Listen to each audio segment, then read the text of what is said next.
ಅದ್ಧೂರಿಯಾಗಿ ನಡೆದ ಬಂಡಿ ಬಸವೇಶ್ವರ ರಥೋತ್ಸವ ತಾಳಿಕೋಟಿ ಪಟ್ಟಣದ ಆರಾಧ್ಯ ದೇವರಾದ ಶ್ರೀ ಬಂಡಿ ಬಸವೇಶ್ವರರ ಜಾತ್ರಾ ಮಹೋತ್ಸವ ಅಂಗವಾಗಿ ನಡೆದ ರಥೋತ್ಸವ ಭಕ್ತಿ ಶ್ರದ್ಧೆ ಸಂಭ್ರಮಗಳಿಂದ ಶನಿವಾರ ಸಂಜೆ ಅದ್ಧೂರಿಯಾಗಿ ಜರುಗಿತು.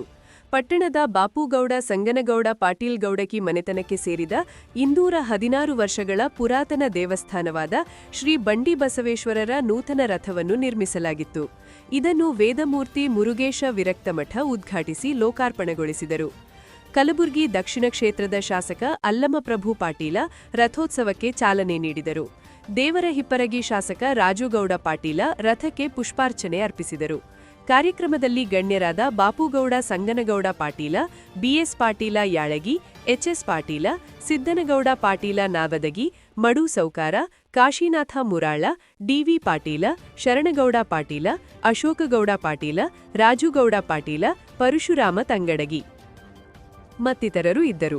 ಶನಿವಾರ ರಥೋತ್ಸವದ ಅಂಗವಾಗಿ ಪುರವಂತರ ಮೆರವಣಿಗೆಯೊಂದಿಗೆ ಬೆಳಗಿನ ಜಾವ 6 ಗಂಟೆಗೆ ಅಗಿ ತುಳಿಯುವ ಕಾರ್ಯಕ್ರಮ ನಡೆಯಿತು. ನಂತರ 9 ಗಂಟೆಗೆ ಗಂಗಸ್ಥಳ ಕಾರ್ಯಕ್ರಮ ವಿವಿಧ ವಾದ್ಯಮೇಳ ವೈಭವಗಳೊಂದಿಗೆ ಜರುಗಿತು. ಬೆಳಗ್ಗೆಯಿಂದಲೇ ನೂರಾರು ಭಕ್ತಾದಿಗಳು ಶ್ರೀ ಬಂಡಿ ಬಸವೇಶ್ವರ ದೇವಸ್ಥಾನಕ್ಕೆ ಆಗಮಿಸಿ ನೈವೇದ್ಯ ಕಾಯಿ ಕರ್ಪೂರ ಅರ್ಪಿಸಿ ಭಕ್ತಿಭಾವ ಮೆರೆದರು. ಬಾಪುಗೌಡ ಸಂಗನಗೌಡ ಪಾಟೀಲ ಸಹೋದರರ ನೇತೃತ್ವದಲ್ಲಿ ಜಾತ್ರಾ ಮಹೋತ್ಸವದ ಅಂಗವಾಗಿ ಕಳೆದ 10 ದಿನಗಳಿಂದ ನಡೆದ ವಿವಿಧ ಧಾರ್ಮಿಕ ಕಾರ್ಯಕ್ರಮಗಳು ಭವ್ಯ ರಥೋತ್ಸವದೊಂದಿಗೆ ಸಂಪನ್ನಗೊಂಡವು. ವರದಿ ಡಿಕೆ ನ್ಯೂಸ್ ಕನ್ನಡ, ತಾಳಿಕೋಟಿ.